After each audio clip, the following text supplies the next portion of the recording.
Good morning, good morning, good morning, good morning, everyone.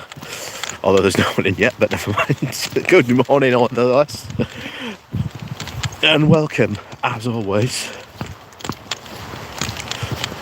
to the Good Morning Walk. It's fantastic, as always, to be out and about, especially when we've got a, well, somewhat okay day. Like I said, I don't know how it's going to turn out, but there's some quite angry looking clouds over there. Morning! Of course. We've got some pony love. Oh, Pretty Bird, good morning to you. Nick B, good morning to you as well. Lovely day. Catho G, good morning to you as well.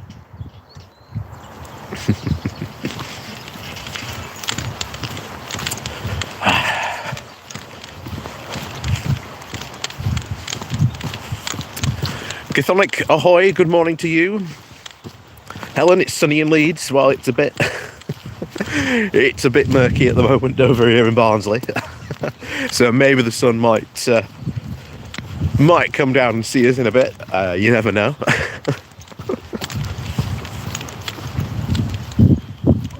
Alan, good morning from New Zealand. Good morning to you from down under. Well, no, that's more. Is that more an Australian saying or a New Zealand saying? I'm not 100% sure.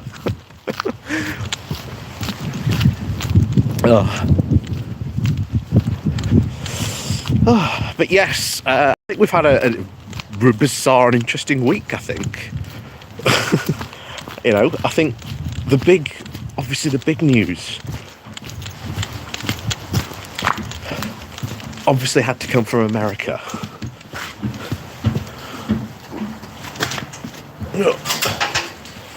So easy. There we go. Obviously the big news had to come from America. There we go. Get across the mud here, there we go. Oh, looks like the moving ponies. Oh. Yeah, definitely moving some ponies today by the looks of it.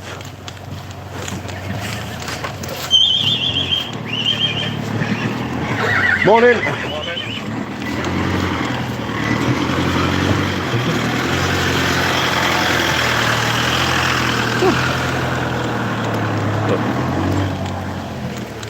But yes, ponies are definitely on the move today, which is not surprising, to be honest.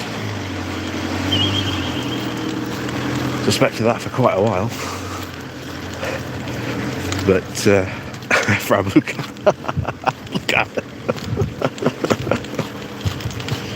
What does she do to those horses?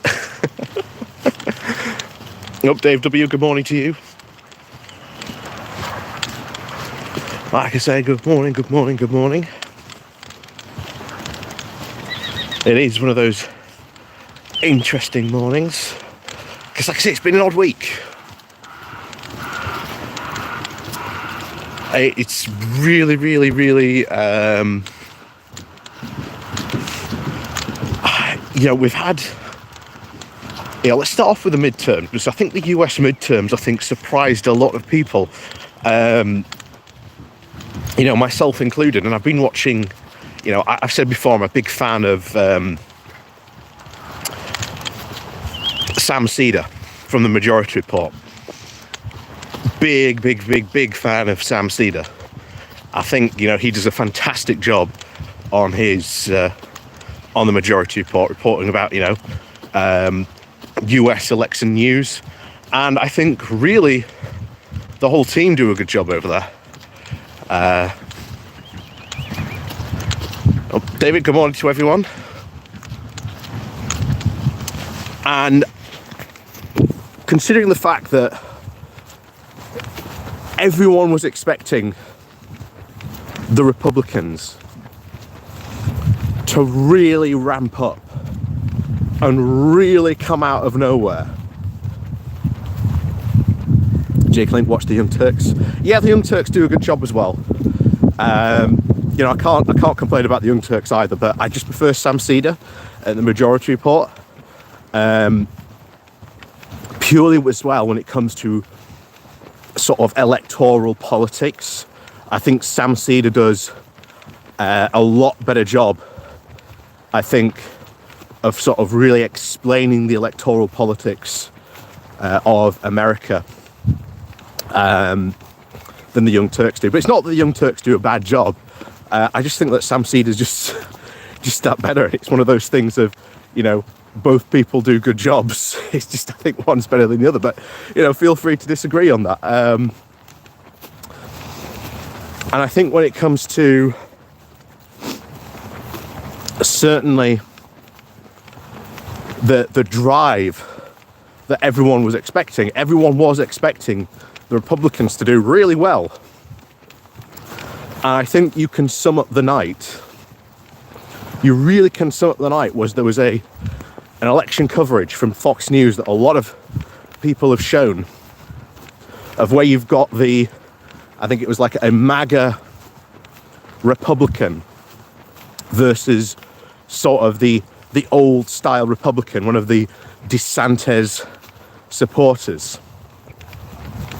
And he was saying, look, you've got an America that's in a lot of, you know, financial trouble, so many different things going on that are negatively affecting the country, and yet normally you would expect the opposition party. You can see it when the Republicans have been in power. You know, it happened to Bush, and it also the same happened to sort of Bill Clinton. Same thing happened to Barack Obama. You know, but so far it really didn't happen. I mean, there's only 2 states left, from what I'm sort of led to understand. It's is it Georgia and Arizona? I think that are left, and I think one's potentially going to go to a runoff in a couple of weeks' time because it was too close.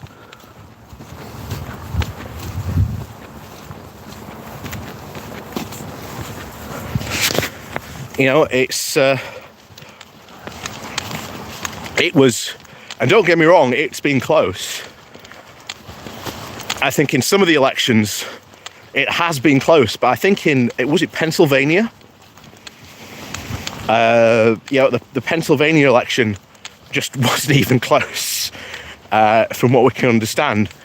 It was pretty much a runaway for the Democrats, and I think that was a Trump candidate, and that was the other, I think, big takeaway. The whole fact that pretty much every single Trump-backed candidate went and lost. And I think that definitely sends a very, very strong message. Because one of the things I think that a lot of people have started saying, but I'm not 100% sure how true it is. I think this is one of the things that, we'll find out in the big, after action reports that will come rolling in, was that we saw potentially a lot of very sort of purple Republicans come over to the Democrats. So that could be quite an interesting combination, especially for the next presidential election in 2 years' time. So, yeah, we'll have to see. And also we'll have to see if Trump runs as well. There's a lot of people saying that Trump may or may not run now. So, yeah, that could be very interesting if Trump decides to run or not again. Yeah, my favourite description was the red wave became a red wedding. Yeah, I did see that as well.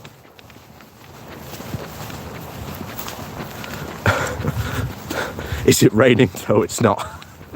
It's not at the moment. Like I said, I hope it doesn't.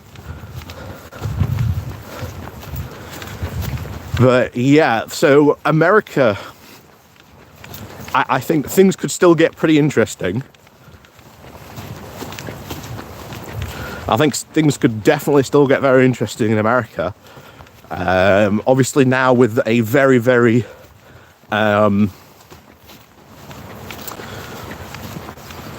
sort of split house, we'll have to see what happens in terms of can Biden continue to pass his agenda. So that'll be interesting, but like I say, it's down to from what I know, those two seats in Georgia and Arizona.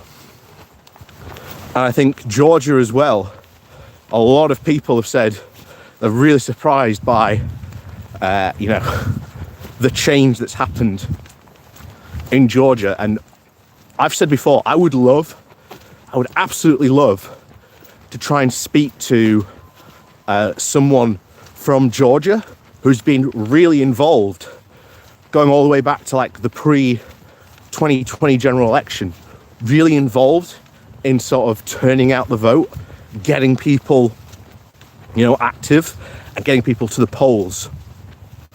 That is one thing we need to do on the left, because if we can achieve that, that'll be huge. Because in Georgia, they've got people for the very first time, I think in the 2020 election, to vote for the first time. And, everyone was expecting the state to go red. And yet it was surrounded by all those Republican states that went red that night on 2020. And yet they turned around and, they went blue. And I think they've done it again. And it does come down to the fact that, they have, from what we can see, built up an incredible ground game in Georgia. And I said that the Democrats really need to pay attention to that, as do we, because it's something we should replicate over here. Especially when it comes to, getting people out to vote and, getting them to the polls. That is important. Jake Link, in Georgia, the Republican governor stomped the Democrat. However, a lot of those Republican voters voted for the Democratic senator. Damn, Fenneman beat Ross's in the final minutes. What a great match. Congrats to Fens, well deserved. And by the way, there was one of the things I've started following, just purely out of the sheer interest, is Conservative Home. Because Conservative Home, as I've explained before, has a big reach into UK conservatives. And especially during, shall we say, the trust days, because you can't describe it as an era, let alone a year. It was the trust days. There was constant backing and to and throwing on, should we support trusts or not? And yeah, it was kind of wild on that website, at least for a while. And I've sort of really been following it. And you've had recently one of the guys over there write a blog piece about how they need to follow DeSantis in Florida, and that they need to sort of follow his example. And I'm like, what? And correct me if I'm wrong, but isn't DeSantis one of these big sort of Christian nationalists? Like I say,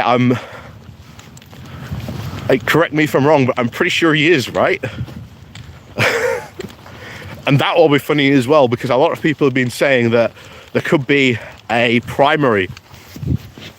big primary fight between Trump and DeSantis, which could be quite funny. Because if DeSantis wins, if he's from Florida, then yep. If it suits him, depends on the room. Yeah, it wouldn't surprise me. I think that, you know, the way that he's being described, especially in that article, was pretty sus. And, you know, you had one of the, you know, the writer of the article commented on the, I think it was the, who's the guy who had a heart attack? And to be honest, you know, he's had a heart attack, you know, guys, come on, you know, he's still recovering from it. But they've used that to generally try and attack him, and they used that in the article. And they called him a parody of a working class thug. And I'm like, gee, you can tell who this guy supports.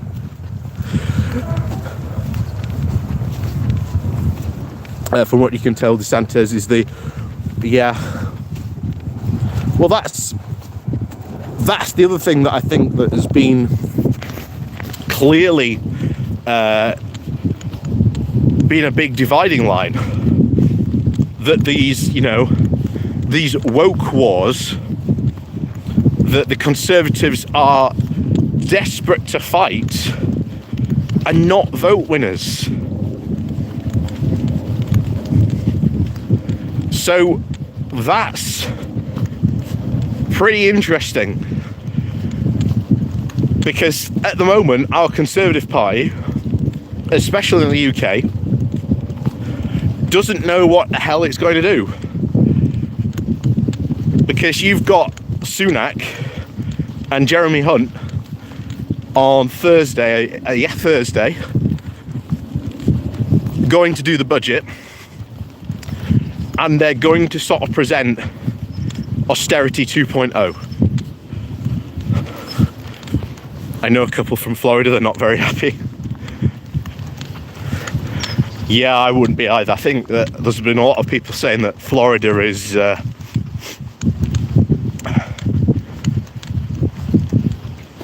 Florida's probably not going to be going blue now for some time. I think there's been a lot of people saying that that DeSantis has maybe secured Florida as a potential new sort of Republican stronghold. So I know that could be quite a big problem in the future, but hey, you've got potentially Georgia now coming on side. You know, and if you can replicate that in some of the other states, then yeah, that could be quite like I say, as we said, the ground game they've got in Georgia is very big.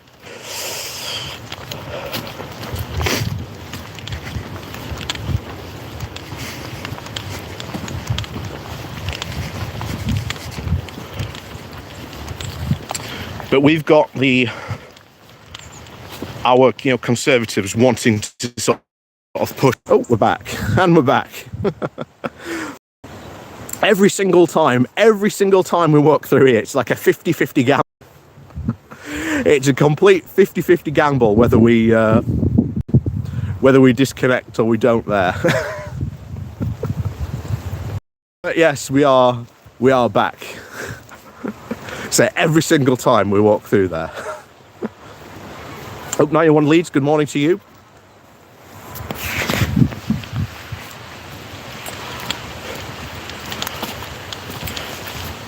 Penny Bird, we're back. Yep, indeed, we're back. Like I say, every single time, yeah, and very blurry. Like I say, unfortunately, every single time we walk through there, always seems to disconnect. Super annoying, but oh well. That's what happens when you do a show outdoors. You know?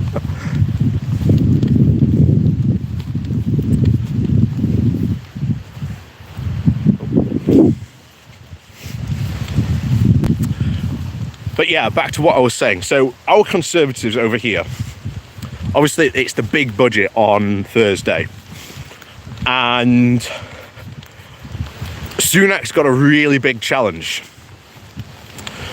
because now he's lost, as we've said, he's lost Gavin Williamson.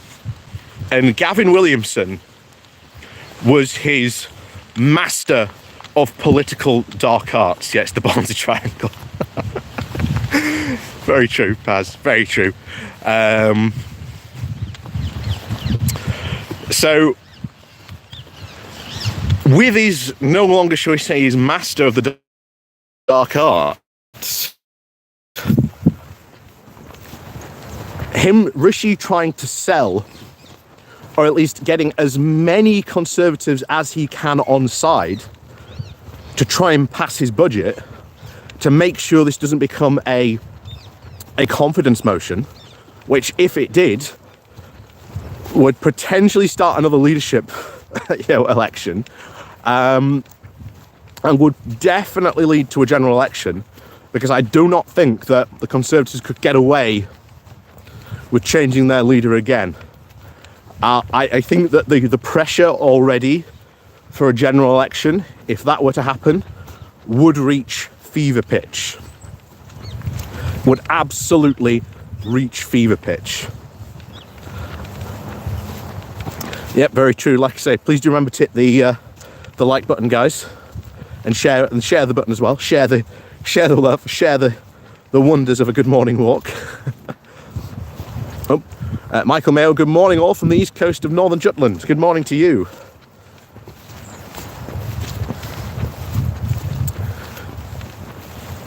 But if he can marshal that support, he'll be fine. There'll be a lot of Conservatives, I think, that become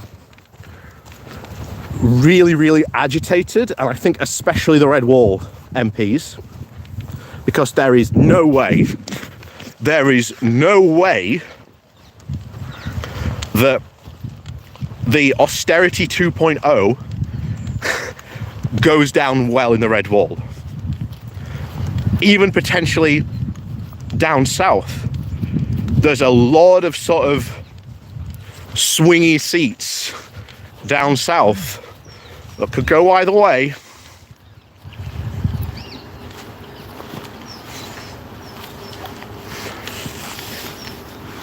Oop. And I think the more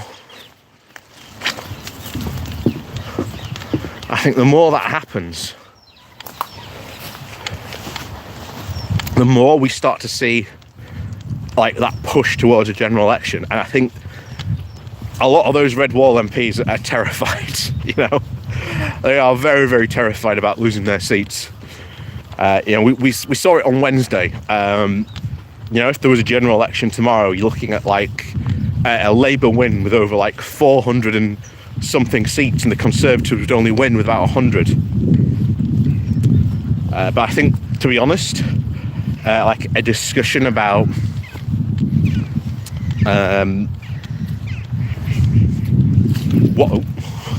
what Labour could do with that, I think is entirely it needs to be probably its own, shall we say, separate video. Certainly looking forward into that. Oh, look, just a random side here, as you can see in the background, 2 swans, or 2 at least. You can see them, they're still with their the signety feathers that they've got. So I don't know whether they can fly yet, but it's getting very, very late for them to fly. And like I say, it started off as 5 and they're now down to 2. So Casper Norther did a lot of Red Wall seats promised investment. Oh hell yes, they did. That was their main promise. Cavaland 100, good morning to you.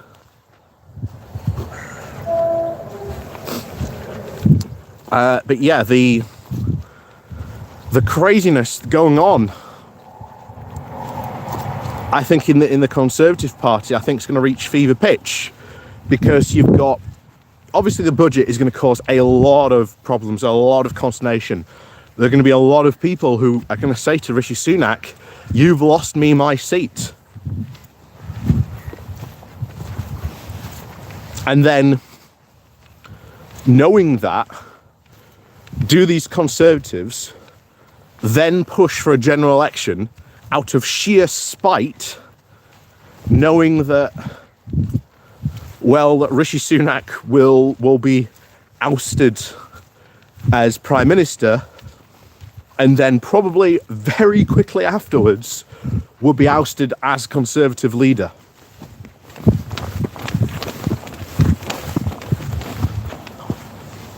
There we go.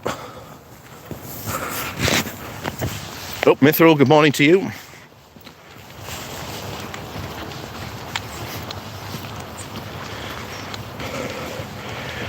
So, a new PM before Xmas. Here's the thing, British politics has become, so volatile. So volatile. It's entirely possible. And like I say, at the moment, Rishi Sunak has done nothing big since he's came in. He's mainly just really focused on the budget. And, that alone is going to cause big waves. Because as I said, if you've got those red wall MPs who are then like, well, thanks, Rishi, you passing more austerity has meant that I can't win my seat in the north now.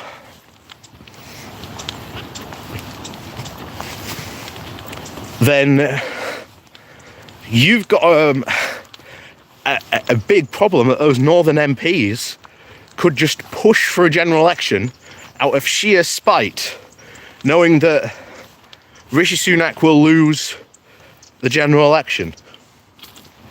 That is entirely possible, and a big problem for him. The other big one is, of course, he's got the Brexiteers to really worry about. Because if you've got certainly these Northern Ireland Protocol negotiations that are happening and making progress, I want to add, we're actually making somewhat progress in these negotiations.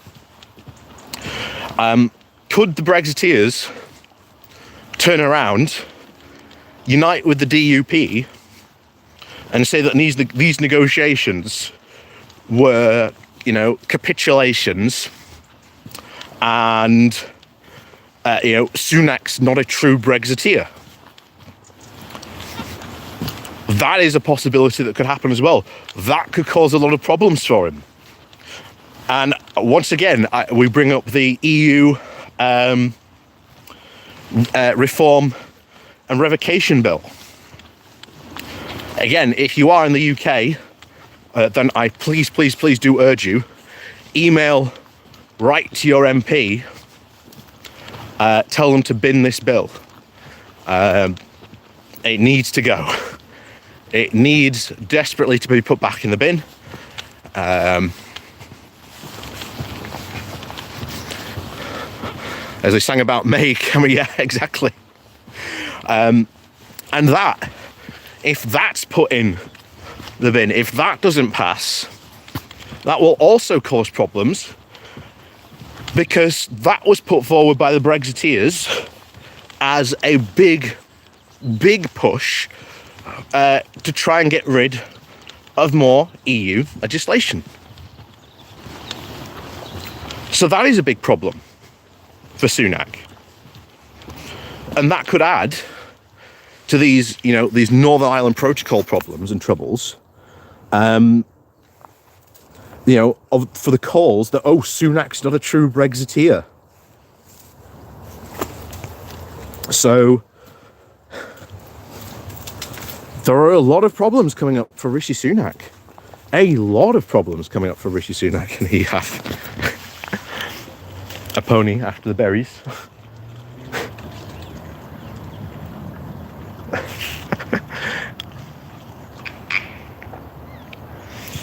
Trying to eat his berries, but there you go.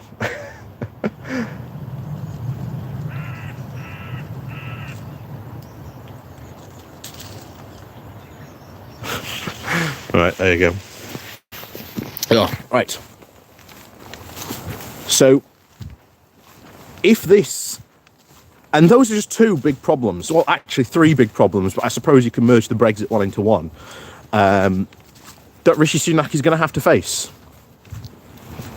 You've got then all these strikes that are coming during the winter that are going to cause big problems for Rishi Sunak. And I think, as we've seen, sort of very much Starmer, you know, Starmer sort of stayed on the fence. And I have to wonder if the sheer amount of union protests potentially works in his favour. And I really think it will, definitely. There's obviously the question of will he support them, or if he does support them, how much support does he give?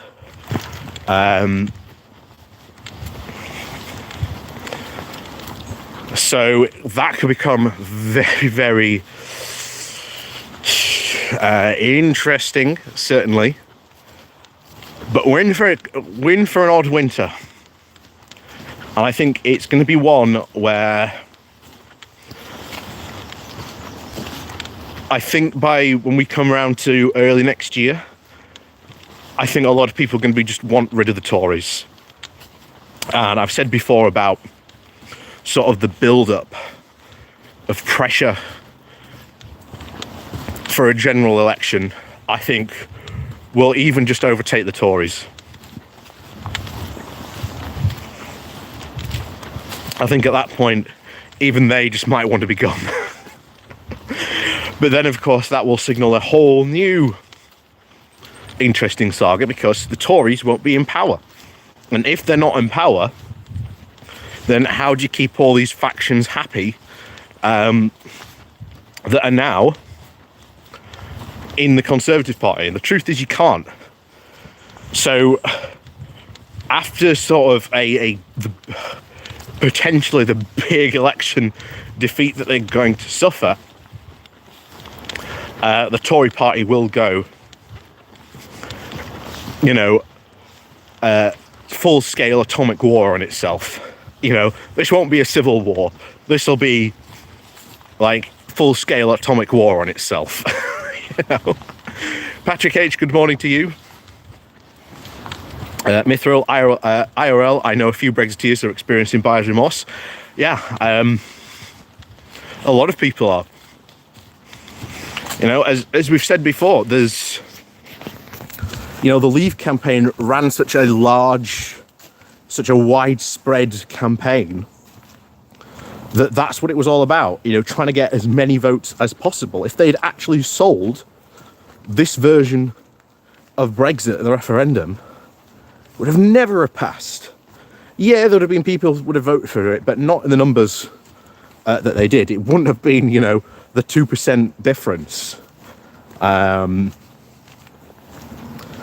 fact we've had very recently, the big argument about immigration will kick off. Because you've got a lot of Brexiteers who want that immigration back into the country. And I've said one of the ways you can help solve this, asylum problem that, we're having, that we're seeing at the moment, just give them all work visas. Set them to work, Pretty sure there'd be a lot of companies that would love that. If you suddenly put all those people to work. Ugh. Hang on. Got to wade through the mud.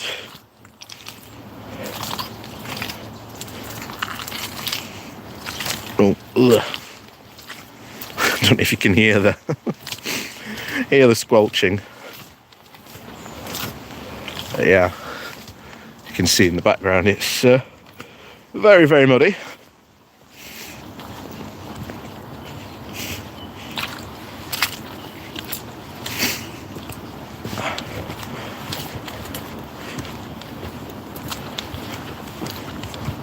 There we are.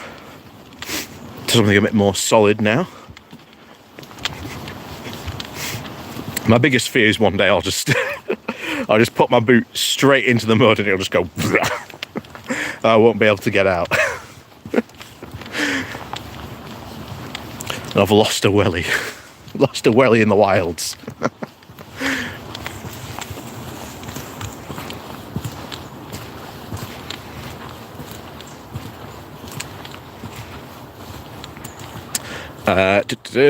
Mithril, time to stop pandering. So let's not mince words. The neo-fascists is over. We need to fight. We need people who are willing to fight fire with fire. And sadly, there don't seem to be in the Labour Party. There are. I mean, you've got Ed Miliband.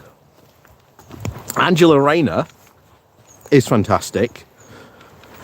There's a lot of people in the Labour Party who have been putting forward good policy. And I've said before, you've got to look at the policy that Labour has been sort of talking about and what they want to put forward.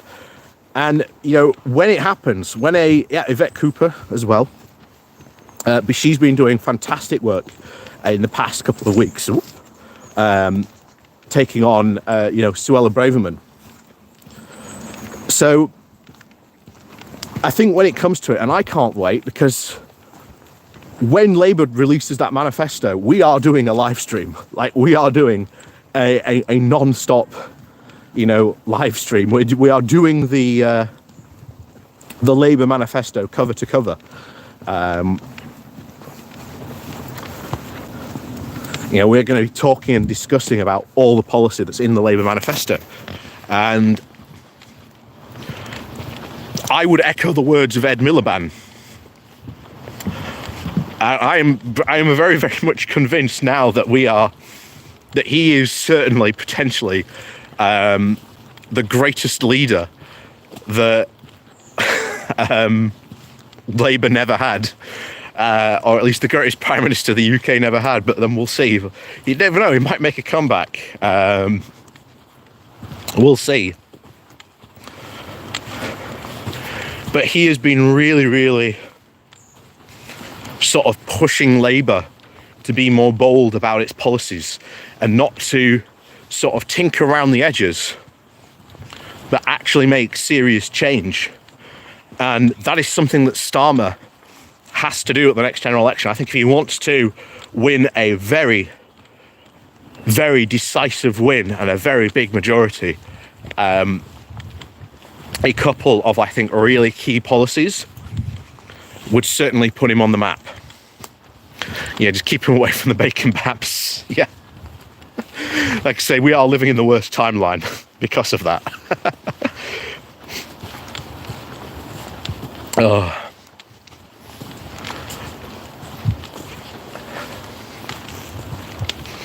So I think the more that, they do that and they are brave about it, the better they become. And I think the more stronger, Labour can push these sort of ideas forward. The big problem at the moment, really, with all the Labour Party at the moment, is messaging. Oh, Nico just saying hi. Good. Well, hello to you. Yeah, I can see. Yeah, I do believe you with you there. Phone box chicken. Yeah, I agree with you on that. Yeah, not a firebrand enough. But in British politics, you don't really need to be, a firebrand. And I've said this before that, one big thing we need to change is certainly the voting system. That would be massive. Even if Starmer didn't change the voting system for Westminster, maybe, he just changes the voting system for the House of Lords and it becomes a, House of Regional Representatives, as we've talked about before. That would be a massive change in British politics. A massive change.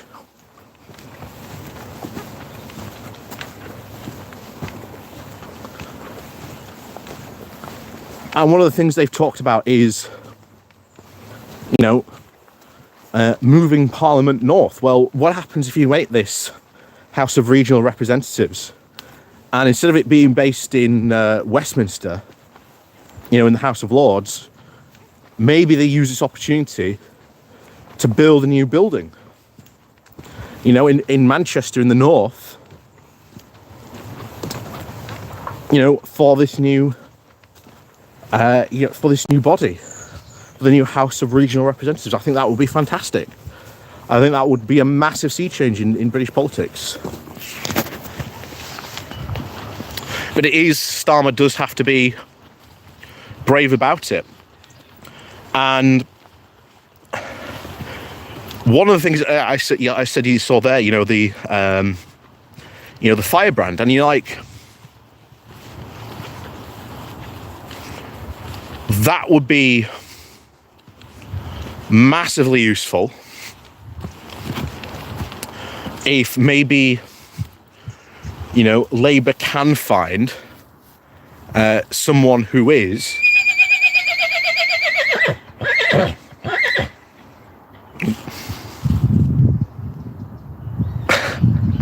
yeah, Eric, yes, Starmer needs to grow a spine on Brexit. Yeah, he really does.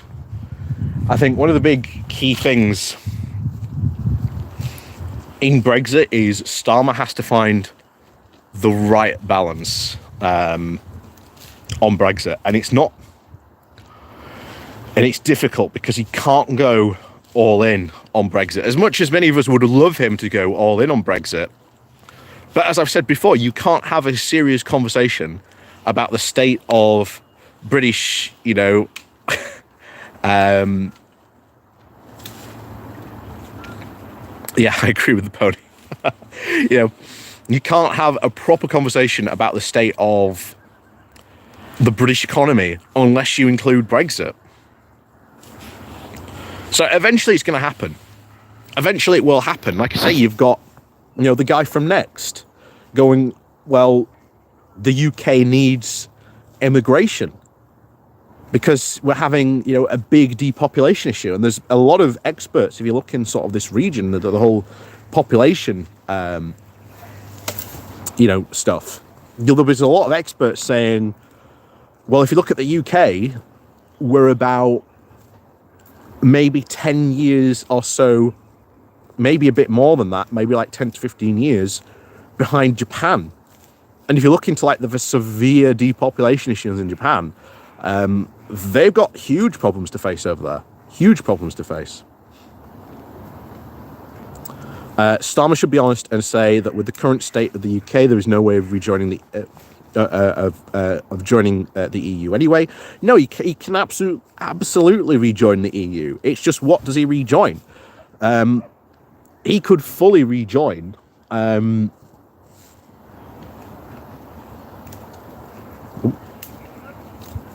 He could fully rejoin, for example, the single market and customs union. There is nothing stopping the UK from rejoining that. I know people often in the comments disagree with me and say, oh no, you can't do it. We've done it before. We've done it before. And,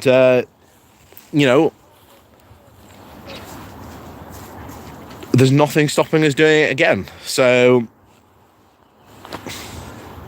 yeah. Oh, he's on his way now.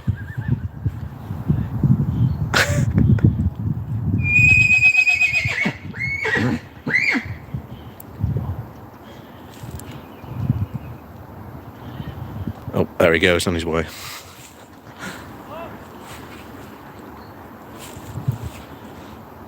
Like I say, it seems that they're moving. They're moving up the ponies at the moment, so I suspect they're moving some out of the field.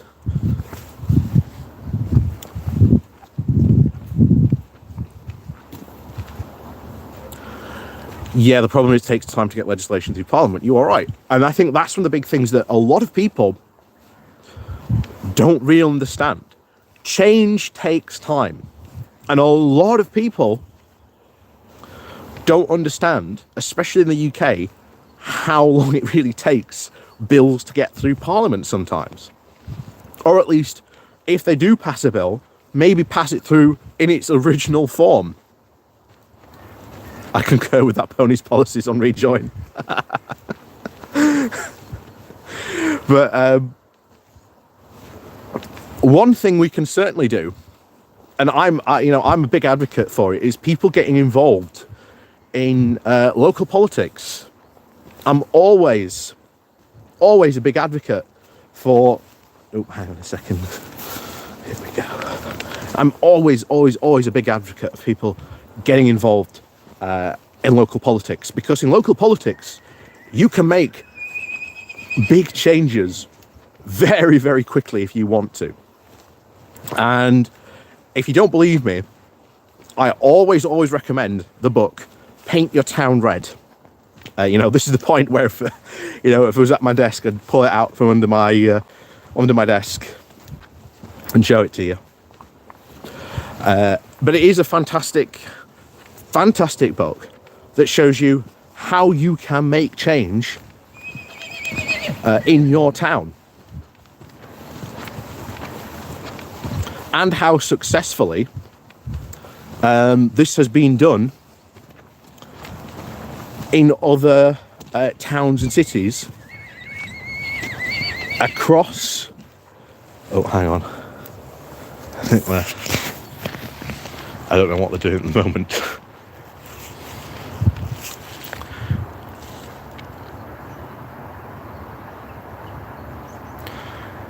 Mithril. Oh dear. I went to the Scottish Workers' Party meeting a month or so ago. What an utter disappointment. Truly spineless.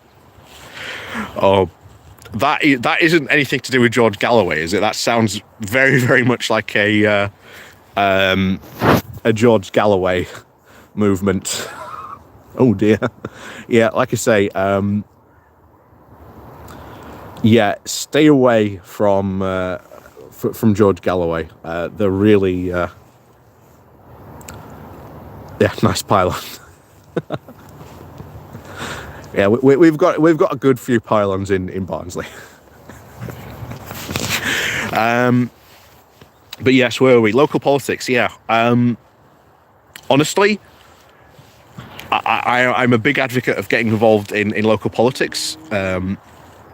SWP is older than Galloway's movement. He's just an asshole. Right, okay. Fair enough. God, we haven't covered Galloway in a while. We might pop in on him next week, maybe, to see what he's up to. I think that might be an idea for next Wednesday's live stream. I think we'll have a pop back in. No, we'll have a pop back in to see what George Galloway's been up to recently, and plenty of naysayers in this morning's video. Yeah, we'll have a look at what George Galloway's been up to, and then we'll have a look at Jeff, because we haven't popped in on Jeff for a while either. So I think it'd be good to see what Jeff's been up to.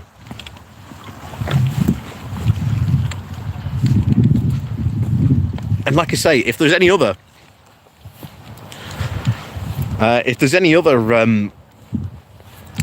pro-Brexiteers out there, do let me know. I'd be very interested to see what what they've been up to.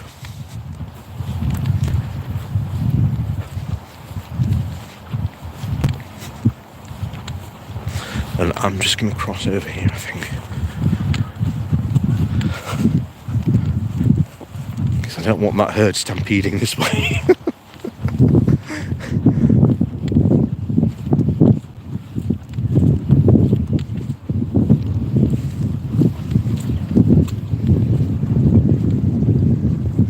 Mithril, oh no. We've got to have hope, Mithril.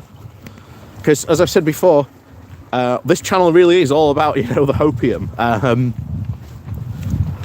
You get more done in British politics with a positivity and hope than you do without it. So remember that, because even if you sort of, despair at the state of national politics, it doesn't stay like that forever. It doesn't stay like that forever. It never does. Change will always come. And, you've got to fight for it, and any change is always worth, fighting for, and having. So certainly, never give up on hope. Like I say, if we did that, why bother ever, fight to sort of, rejoin the EU? It's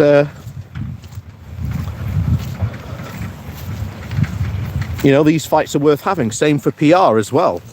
The fact that we've passed that motion at the Labour conference is fantastic news, because there were a lot of people just a year ago saying that you'd never do that, you'd never get local Labour constituent parties to vote for it. They said you'd never get more than 80 to vote for it. We got over like 320 something local Labour parties to vote for it. So these fights are always worth having, and unfortunately, you've got to, change takes time. Like it or not, change takes time, but it's worth having that fight. And if you don't fight these battles, then you never get change at all. So I'd take that to heart. Even if you are disheartened about the state of British politics, it's only for now, as they sing in Avenue Q. Good morning, Tom. EGF, the only change in the past 12 years has been negative. Well, yeah. And I think that it is really, and a lot of people on the left, why that change hasn't happened. I think that during the Corbyn years, we've got to take, the left has to take some responsibility for not putting forward the positive vision to be able to create the change that they wanted to see.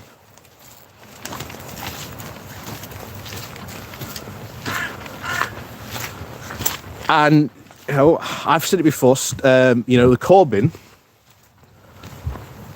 good policies, I think that he wanted to go too socialist too quickly.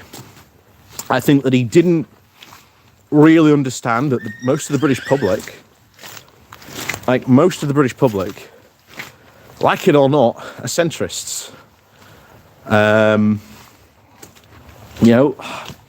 we've said this before, you can look at all the polls. Look at all the polls as to like who votes what, left, right, or centrist. And unfortunately, when you look at the polls, there are a large lot of centrist voters out there.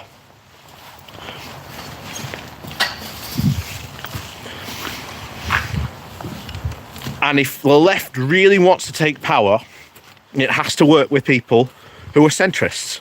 Like it or not, that's the case. And you saw that during the Corbyn years. Now, there were a lot of Labour MPs who hated Corbyn. I will grant you that. But there were, I think, a lot of Labour MPs who, if Corbyn hadn't gone like hard on the left and been willing to work with some of the centrists, I think he would have got in. I really do think, I think he would have beaten Boris Johnson. But the problem was, you saw that Momentum and sort of Corbyn did not want to work with, quote unquote, the Labour rights. But let's call it what it is. It was the Labour centrists, the left of centrists, who were like, well, we sort of like your idea, but we don't want to go that far with it. And as I've often said, sometimes it's better to get 30% of what you want or at least, be willing to bargain. Yeah, you don't get everything that you want, but that's politics. And like it or not, I don't think Corbyn was very good when it came to playing politics. And I don't think he was a good leader either. Because a good leader would have recognised that he couldn't have played, that he was bad at playing politics, and would have certainly reached out more.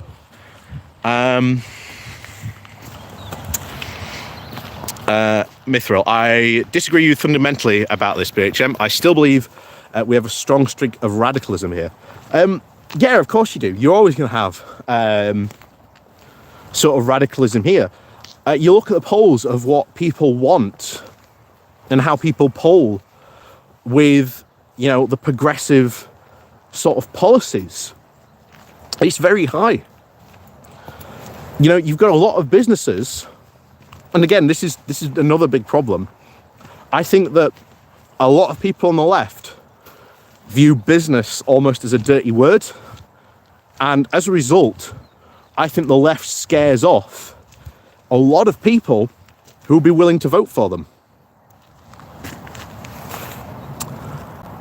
So, Phonebox Chicken, the Momentum Group were more interested in dominating the Labour Party and were too ideologically driven to realise you needed to win power in order to achieve your aims. Yeah, exactly. How many times have we said this? You could have the best policies ever.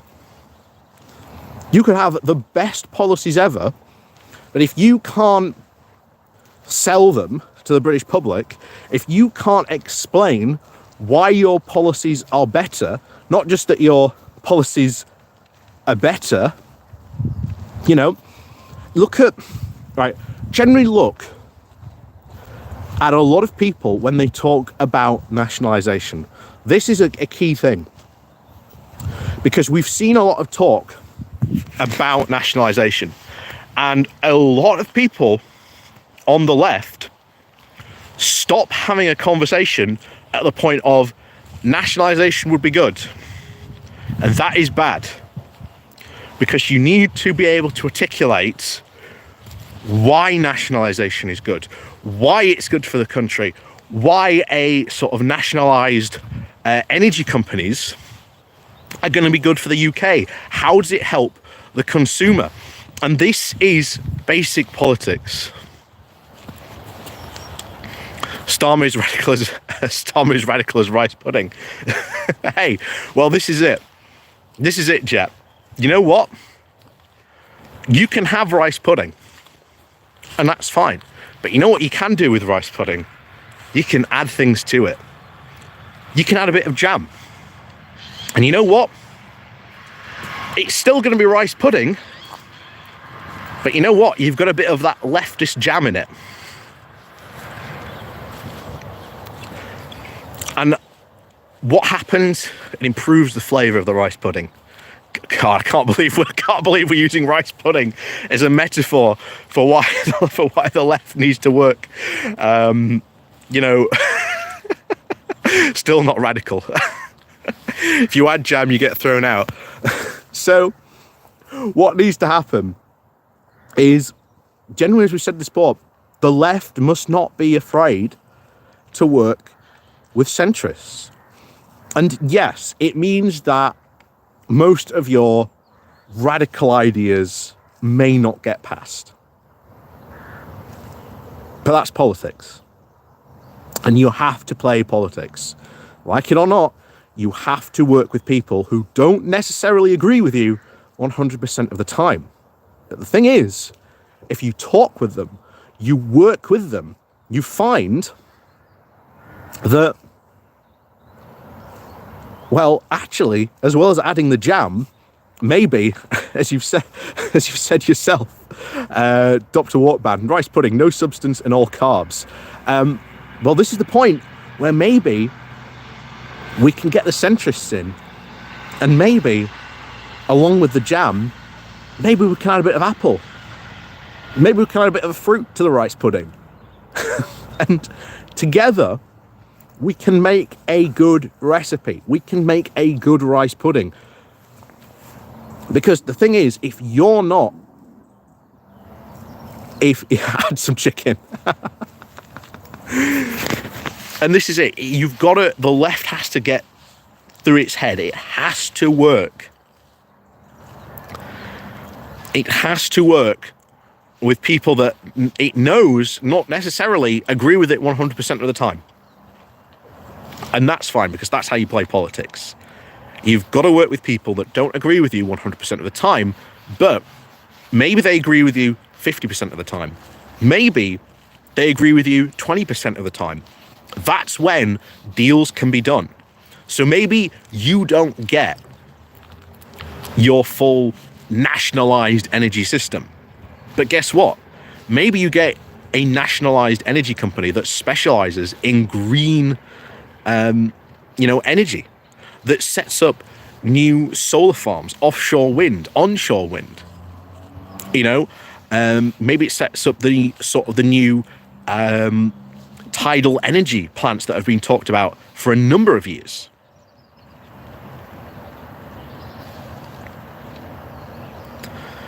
So it is possible, because that's really good.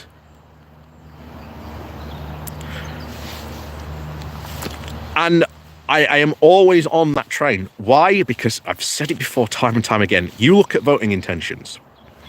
25% of people in the UK claim they are right-wingers. You've got 25% who say they are left. Not where they are on the left or the right, just that they are left or right. And then, as we always say, in those polls, and this is what the other thing the left needs to get around, in the UK, even though I know it's a bit of a meme online, there are a lot of people in the UK, a massive 30 to 35%, depending on which of these polls you look at, are centrists.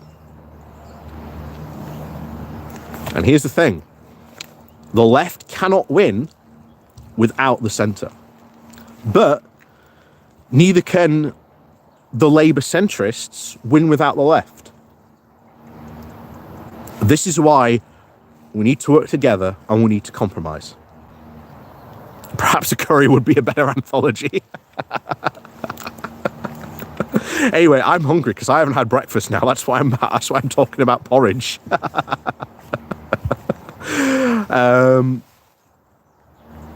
No one in the UK has done a study of politics. Yes, there has. If you look up the people's voting intentions, are they left, right, or centrists?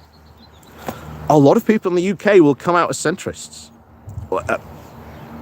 And I have conversations with people who are here, who, in my hometown and roundabout, who say, I'm sort of, centrist when it comes to these things, when they describe their politics. So if you're someone on the left, how do you talk to someone and convince them to vote for you if they're a centrist? And this is the conversation. This is the hard conversation a lot of people on the left have not really had with themselves or want to really discuss about it. Because as what was your name again? Phonebox Chicken said,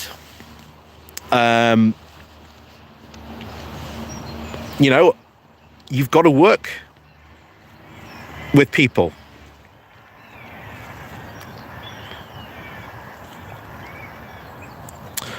Oh, they literally, all right, they don't understand politics. Okay, yeah, I know, yeah, a lot of people in the UK don't understand politics, which, trust me, big gripe of mine. I am there with you on that.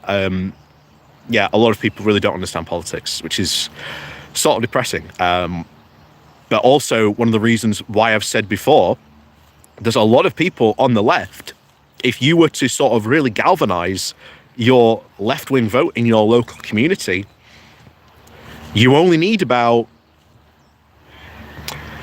700 or 800 votes to get on your local council, and you can start pushing left progressive policies. That's why I always advocate for the book, Paint Your Town Red. Like I say, if you haven't read Paint Your Town Red, go and do it. And look at your local council. because a lot of local councillors, local Labour councillors especially, are very, very socialist, and a lot of people, probably even on the left, don't realise how much. So yeah, all politics is local. Yeah. Yeah, there should be civic. I do wish politics would be taught in sort of a a local level, because you've got to choose to really study politics sort of in the UK, and that comes at a college level. You've got to specifically go and take government and politics, but yeah, Pretty Bird. I find people think a lot of strange things are centrist. Yeah. Councillors are socialists except where Labour is in control. Oh, my friend, go read, right? Do yourself a favour from me, right? Go track down the book, Paint Your Town Red, right? In there, it shows you a ton of socialist policies that you can advocate for and even bring to your local Labour council. Because, hang on, in that direction, I believe, in that direction is Wakefield. Hang on, no, it's not that way. Bit over there. Anyway, it's somewhere over there. It's somewhere over there, Wakefield. Very, very sort of Labour centrist local council, as a lot of people would describe them. But do you know what they've done? They've passed policies like my own town that are in Paint Your Town Red, that are considered to be left socialist policies. It's not impossible. It's not impossible, my friend. It just takes a lot of engagement and the willingness to be able to do that. And one of the worst things I see on the left is a lot of people talk a good game, but when it comes to that, they don't want to do it. Your town is red? Well, get involved. Go to your local council meetings. Get involved. Buy the book, Paint Your Town Red. And it tells you how you can affect your local council to do some socialist policies. You are involved. Good. Excellent. Good. Then what's stopping you? Talking again, like I say, go buy the book, Paint Your Town Red. It's not just about getting local Labour councillors elected. It's about policy. You can come and talk to them.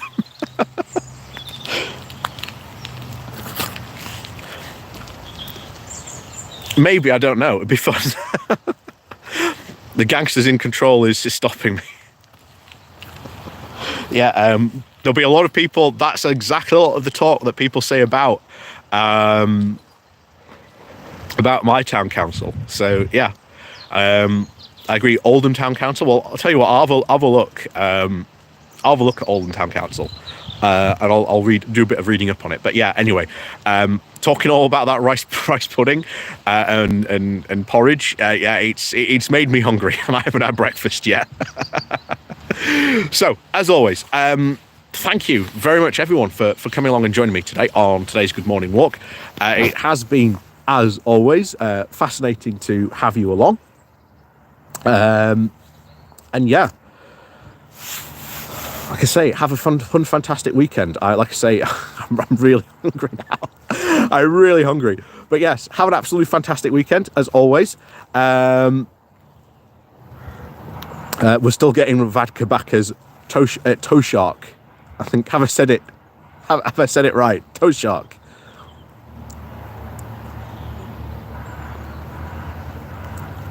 Happy brekkie, bon appetit.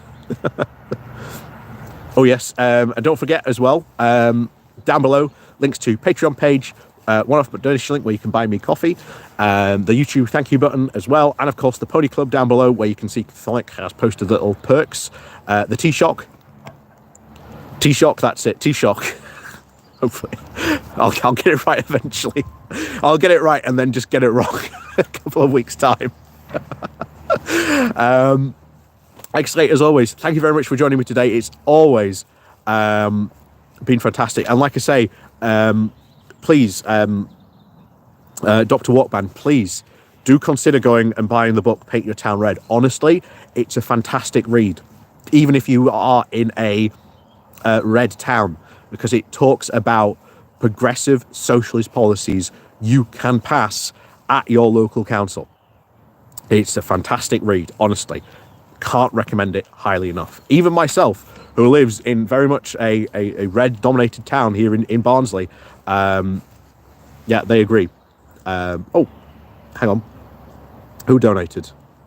Hang on. Oh, there you go. Cathal OG, bit of breakfast. Thank you very much. Thank you very much. And like I say, with that, as always, have a fun weekend. Go out, enjoy yourself. If you can't be safe, be sensible. And of course, as always, we'll see you all next time.